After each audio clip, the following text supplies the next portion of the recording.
Shalom, shalom. First and foremost, our praises, honor, and the glory shall go to Yahweh, Ba'asham, Yahushai, Ba'asham, Makakodash, Brakatham. Double honor shall go to apostles, elders, and bishops, a great millstone to continue to teach and to rule well. Shalom to the Hakims, a great millstone and like-minded camps and individuals who continue to teach us one body, who continue to be out on the highways and byways, risking their lives for the greater good. Shalom to sincere Aquats, who are continuously learning in silence, as the Holy Scriptures have commanded for you to do so. And also shalom to the true believers and subscribers of this true gospel, for this should be considered a true blessing from the higher power. This is Azariah Gabar, representing the King is Coming channel, back at it with another lesson for edification purposes. All right, so Shalakia. So I'll say almost a week ago, or just about a week ago, I made a video, and the title of that video was, "We're not Ishmaelites," all right? We're not the Arabs. We're not the Muslims, okay? And that's by biblical scriptures. That's not just my opinion. So today, Abarat Azah, Lord willing, here's another video that I'm putting out as a sequel to the Ishmaelites. All right? And this video will be titled, "We are not Hamites. We're not the Hamites. We're not the Africans." All right? Because for far too long, a lot of you Jakes out there want to associate yourselves with being African. And we're not Africans. And listen, let's be real. I'll be honest. Listen, way back when I was not into this truth and I was going to college, I thought I was an African. I was walking around with a dashiki, power to the people. All right? Going to these meetings uptown at City College, New York City. And this group was called Sons of Africa. I didn't know any better. But daughter to Yahweh Ba'asham Yahushai, Ba'asham Makakodash, for taking me out of that ridiculous mindset. Okay? We are not Africans. Period. Because listen, first we were niggers. Then we were Negroes. Then we were Afro-Americans. Then we became African Americans. But it's starting to go back to us being niggers in these last days. Let's be real. Let's be real. Okay? It's coming to full circle. But where I'm getting at is that we are continuing to take on these identities from Esau Edom that do not belong to us, because he wants to keep us from the truth of our true nationality, which is Yasharallah, or Israel. Period. We got to get out of that damn mindset of referring to ourselves as African Americans. Period. So with that being said, here you see this video on this screen. Let me put it back some more. There we go. So this Edomite, he produces video, and the title of it is "Surviving 24 Hours with Africa's Strongest Tribe." Okay? Very, very gruesome video. So you people who's watching this video better have the stomach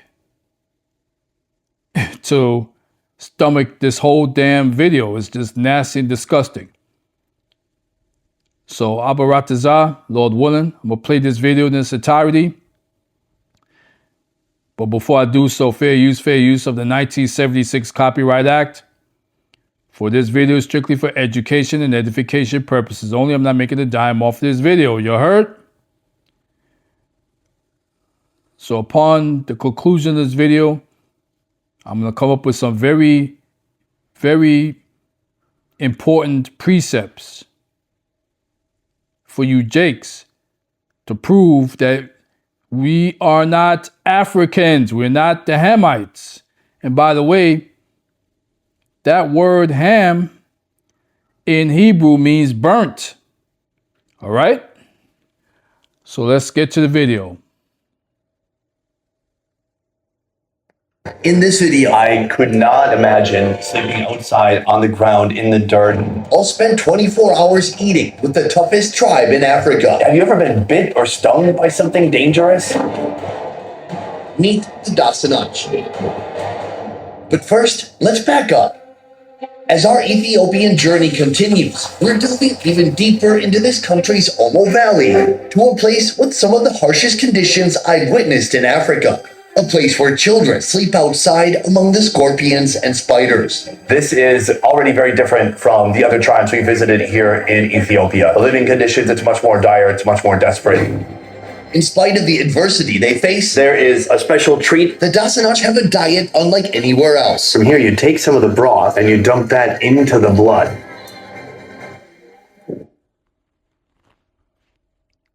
Man, nasty. Number one, these Hamites are truly into drinking blood like it's damn champagne. Okay? And that is totally against the biblical scriptures. And I will prove that in a minute. All right? So that's reason number one why we are not to be equated to these Hamites or these Africans. Period. Let's continue. Whether they're going to the Omo River to spar with giant black crocodiles, Can I be honest? I'm a little bit afraid. or whether they're consuming a pile of this miracle plant. They have medicines when you have a malaria. Folks here always Reason number two. These Hamites will eat almost any damn thing. In this particular instance, they're looking to hunt down a damn black crocodile to eat and to harvest on. And again, in the biblical scriptures, in the dietary laws that Yahweh Ba'ashem Yahushua had passed on down to us Israelites, the Shemites, by the way, we're not to eat no damn crocodile. All right? Let's continue. find a way. Today, I'm on a mission to hunt and eat as a Dasanach tribal member as I attempt to keep up with Africa's toughest tribe. The sun has been down for 1 hour. We are on the water, but we've not left the shore. Right now, it's chaos on the beach. You can't see it, but there's about 100 people watching us. They said they need to wait for the waves to calm down. A date with the toughest tribe in Africa should not start with a meal, but with a hunt. And we're not hunting down just any animal. We've got our sights on a giant, black, river-dwelling crocodile. Pleasure to meet you. I hear you are the great hunter. Barlulawi, yes. Tonight we said we wanted to join you as you went on a crocodile hunt. You told us the chances of you getting a crocodile is 100%. I love the confidence, but let's talk about the process. As you go down the river, what are you looking for and how do you actually capture the crocodile? The captains to get with the boat and I am ready to hunting With a spear. with the spear. Sir, we're about to go out on the boats. Please be honest. Are you afraid? The is not afraid. Not afraid at all. Say I'm ready. Sir, let's do this. We don't have guns. We don't have harpoons. Instead, our hunter's lethal weapon of choice is a spear. Jab the spear through the croc, let it drag you around the water until it's exhausted, then chuck it in the boat. Sounds easy enough, though if you capsize, there's always the chance of being eaten alive. We follow close behind in a separate boat, though we've been instructed to make no sounds and produce no light. Not ideal for a video. All right, so after a couple riveting hours of crocodile hunting, we have nothing. Sadly, our hunter has come up short. The village will not be dining on crocodile tomorrow. But nonetheless, we will still put on a feast. Very good, quite juicy. And I'll come face to face with some of the toughest warriors on this continent.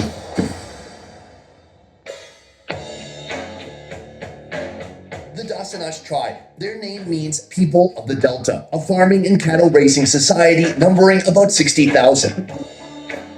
With the rising sun, they begin a new day. Some start by making food. Others tend to livestock.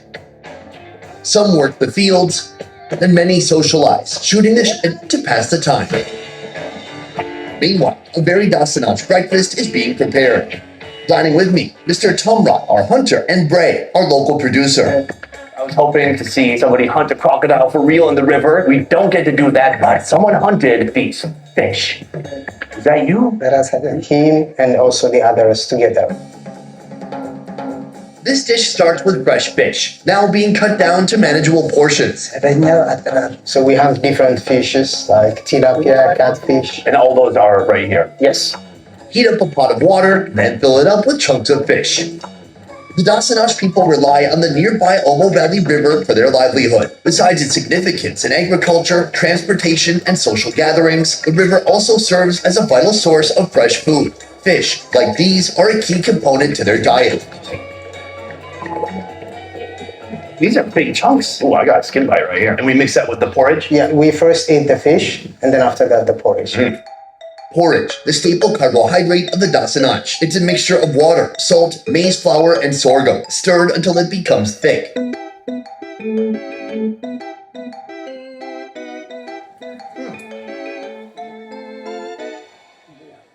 The fish are a little bit rare. It's like sushi. A little jelly-like in the middle. How is it? It's very tasty. The skin is nice. It's gummy and fat. The very inside is very tender. It's a little bit mushy, and it tastes a lot like river fish. So it has some minerality to it. They have this right here. This is just like a fish broth. Ooh, it smells bad. It smells really fishy. I thought it would have more flavor. It's really fatty. It's like a thick film of fish fat on top.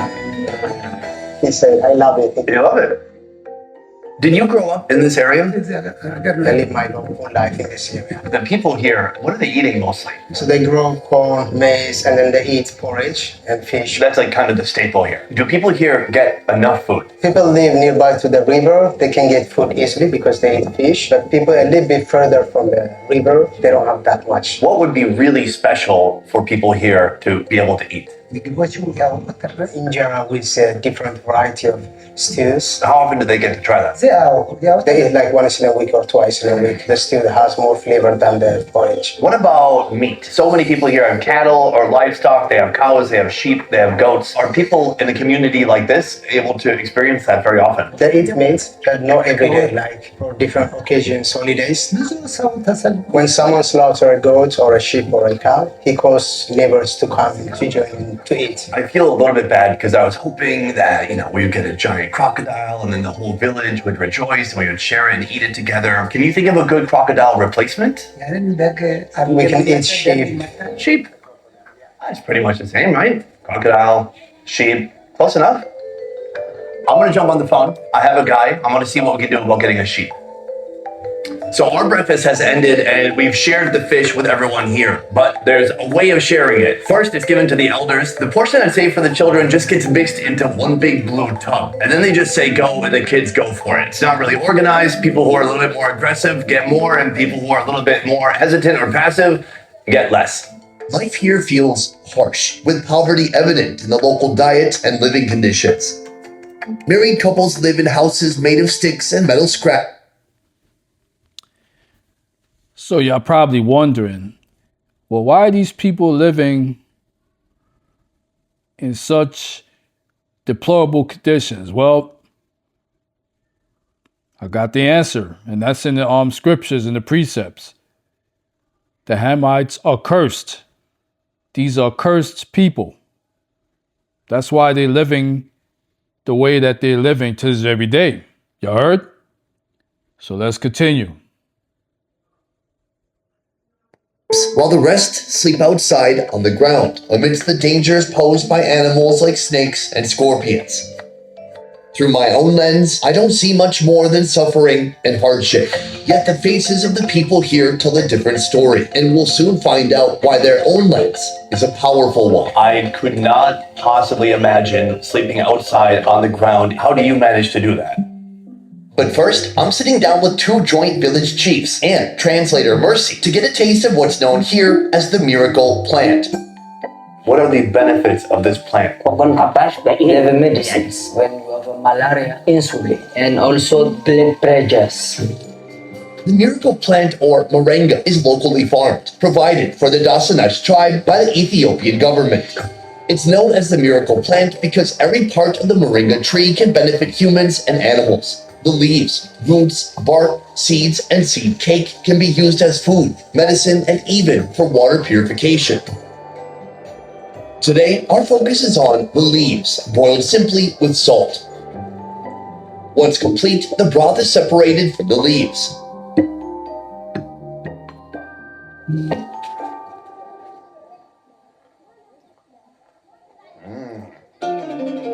It tastes pretty good. It tastes kind of like a boiled spinach, but a little bit less mushy, a little bit more tough, and a slightly bitter taste to it too. Overall, it tastes good. It tastes a little bit like okra. I might like that more than the fish. And then the other way to consume is by drinking the liquid.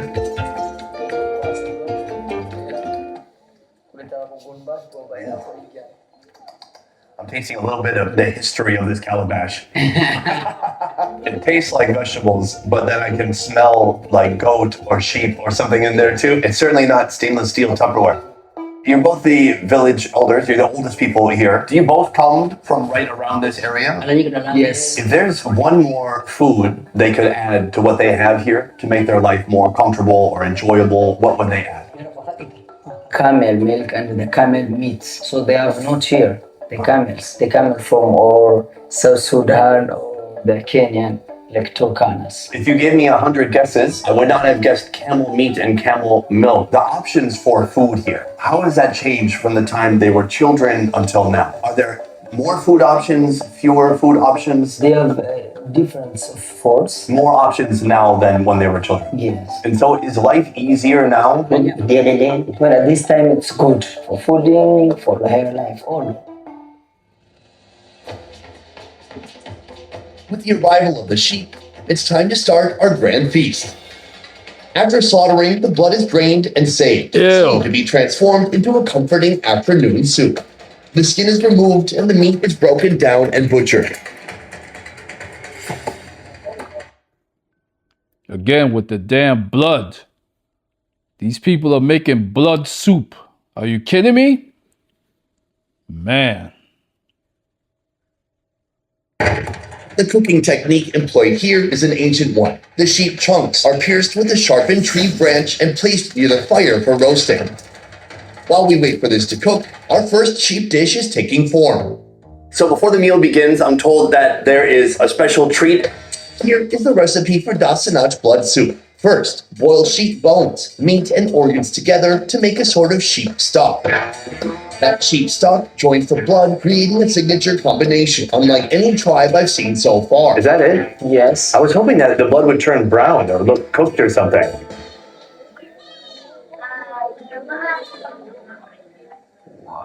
He just took a massive sip like a fat guy who just ran his first 5K in the Sahara Desert. So what was the purpose of adding the broth? It's meant for bone. It's very sheepy. It's super gamey. I like to so much. I'm happy for him. Now, back to the sheep meat. With enough time by the crackling fire, the meat is perfectly grilled and ready for feasting. Joining us, the sheep experts themselves, Mr. Lakorlup and Mr. Araikarech, representing the young generation of the Dasanach tribe. Gentlemen, nice barbecue skills.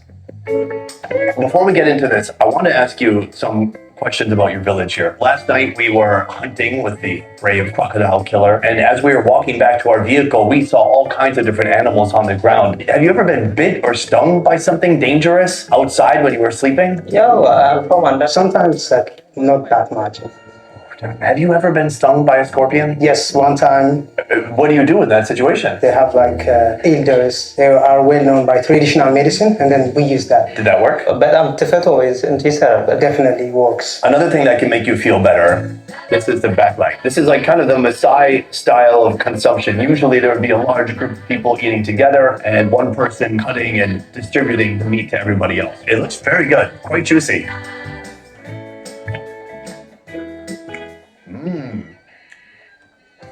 That's all you need. Protein, fire, it has a very sheepy flavor, but overall it tastes quite delicious. A little smoky, a little sour. The ribs look the best. They're very tiny, thin, but the meat looks crispy. There's a nice layer of fat on there. The ribs are by far the best. Super tender, fatty, soft, like a crispy layer on the outside. I'm gonna try this on the 4th of July sometime. Do you know how old you are? 25. What is your job right now? He's like a shepherd. What are the options available to folks around here? What opportunities are there? The better option now for the Japanese people is the farming because the Omo River. As somebody who's 25, what is your idea of success?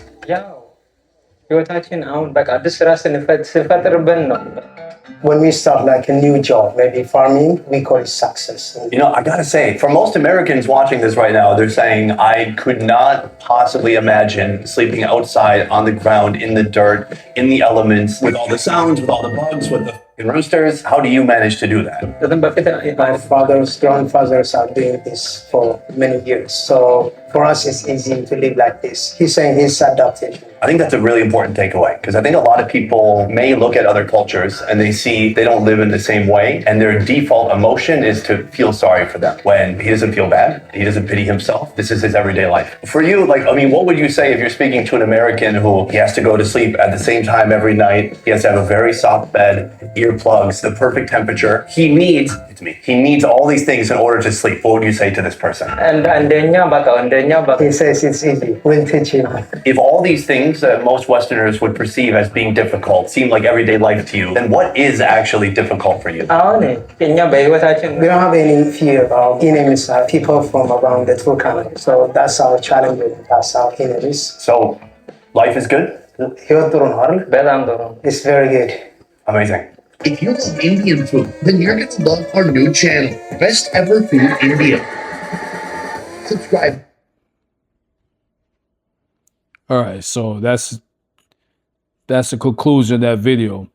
Now, that guy said life is good? Are you serious? Man, hell to the no. Not to me. So I'm going to repeat this again, you Jakes. You are not Hamites.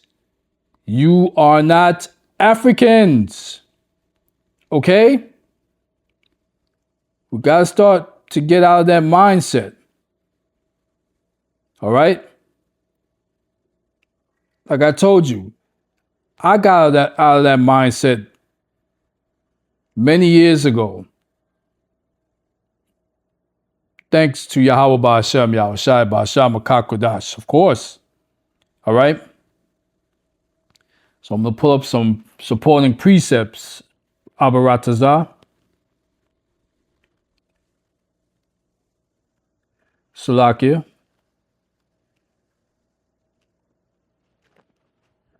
Because you got to understand something. This is going back to the days of Noah. All right? So when we go to the book of Genesis 5:32, and it reads, and Noah was 500 years old, and Noah begat Shem, Ham, and Japheth. So again, the Shemites were the Israelites. The Hamites are the Africans.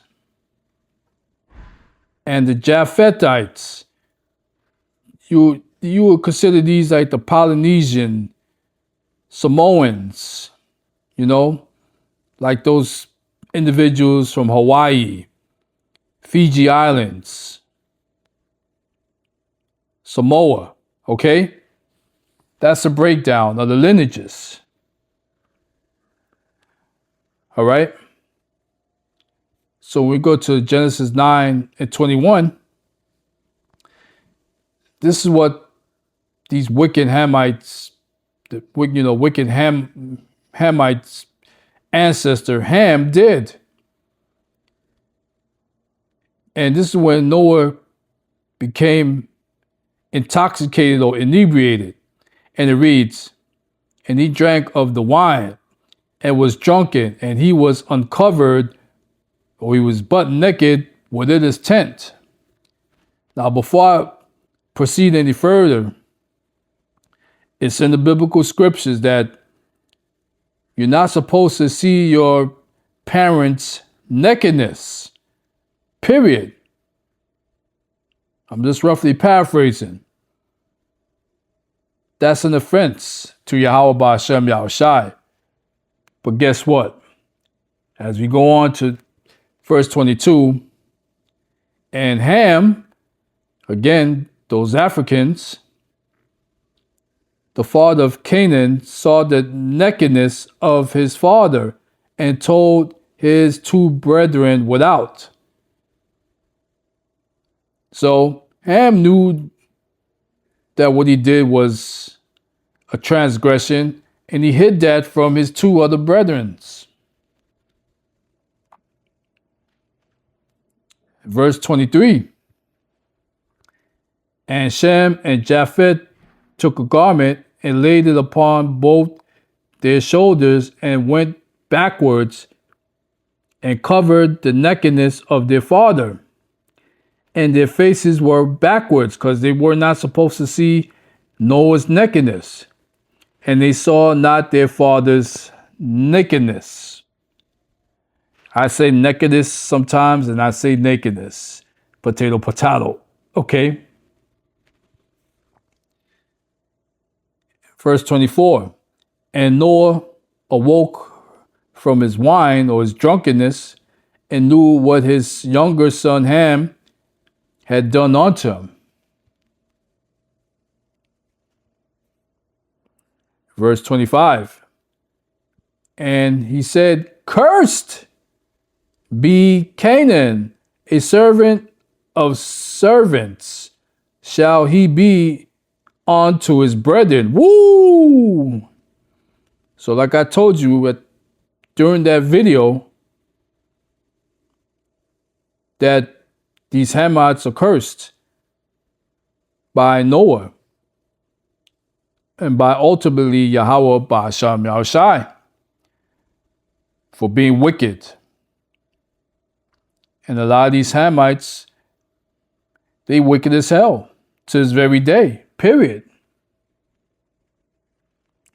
In verse 26, and he said, blessed be the Lord Yahweh of Shem, and Canaan shall be his servant. Woo! So this is a future prophecy of when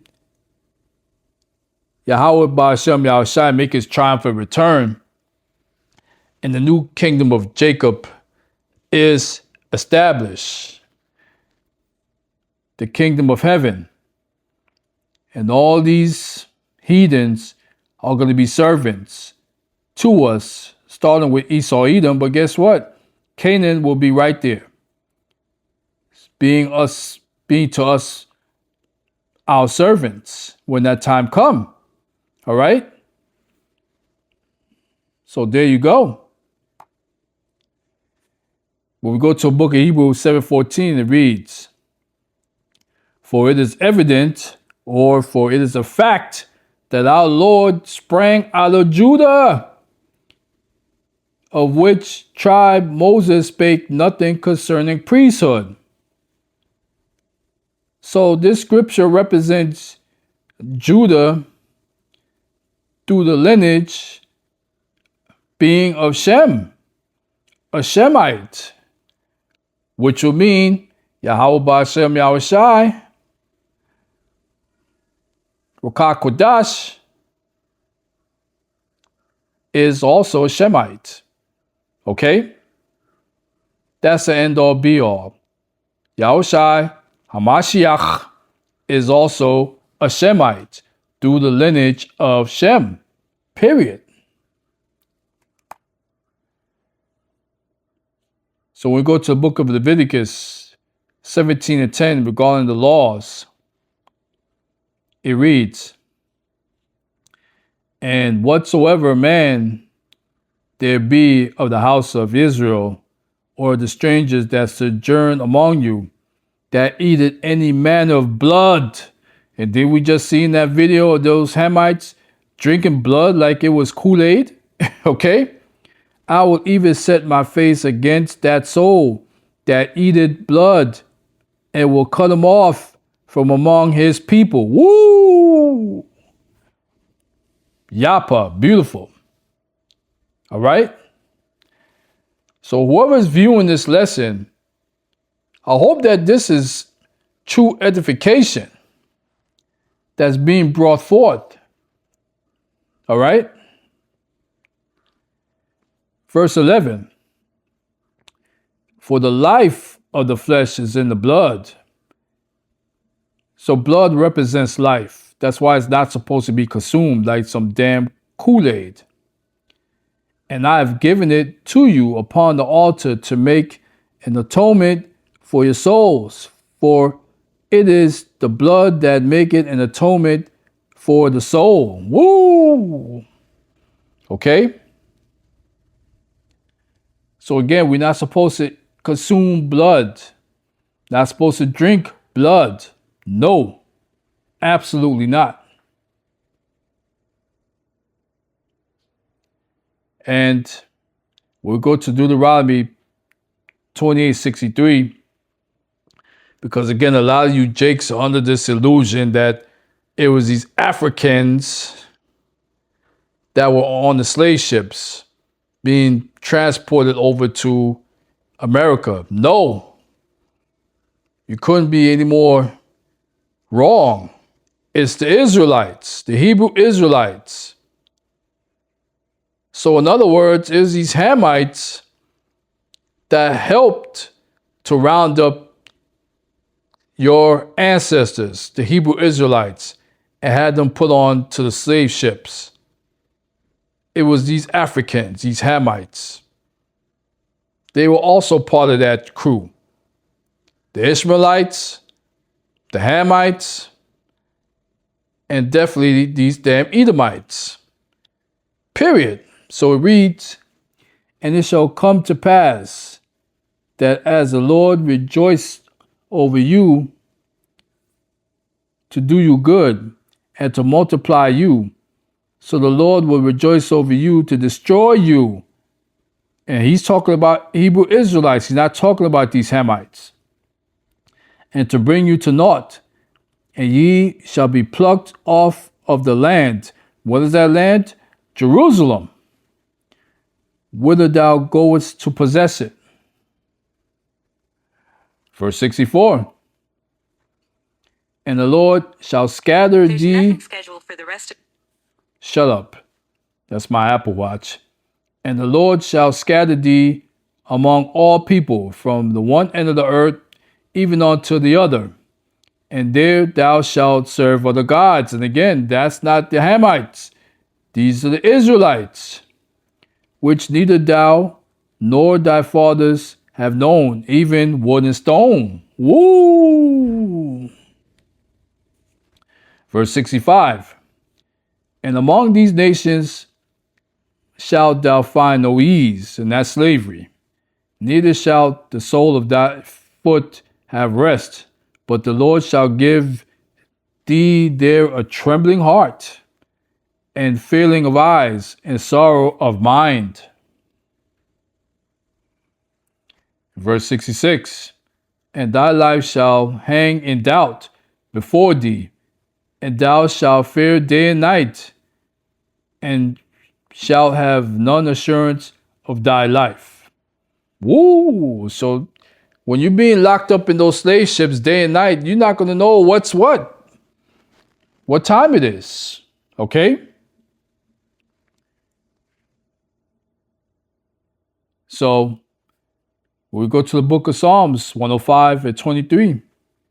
And this is spot on, and it reads, according to King Dawadah, Israel also came into Egypt, and Jacob sojourned in the land of Ham, land of Africa. All right?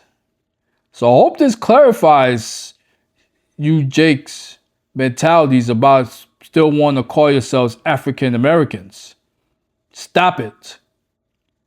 Because right around after 70 AD, when our ancestors were scattered out of Jerusalem for good because of our continuous disobedience to Yahushai, or Yahweh Ba'Shem Yahushai, a majority of our ancestors scattered to the Gold Coasts of Africa, West Africa, all right? And that was where we multiplied big time. Let me see if I have a scripture for that. I might. Yeah, I do. Psalms 103:24. And it reads, and he increased his people greatly and made them stronger than their enemies. Woo! So this is when Pharaoh and in Egypt became rebellious against Israel because we increased in population so much greatly that Pharaoh decided to exterminate our ancestors. You heard? So wow, this is definitely a very powerful and spiritual scripture and very much edifying, might I add. So I'm going to close out this lesson for this morning. And as always, hopefully some edification was brought forth today.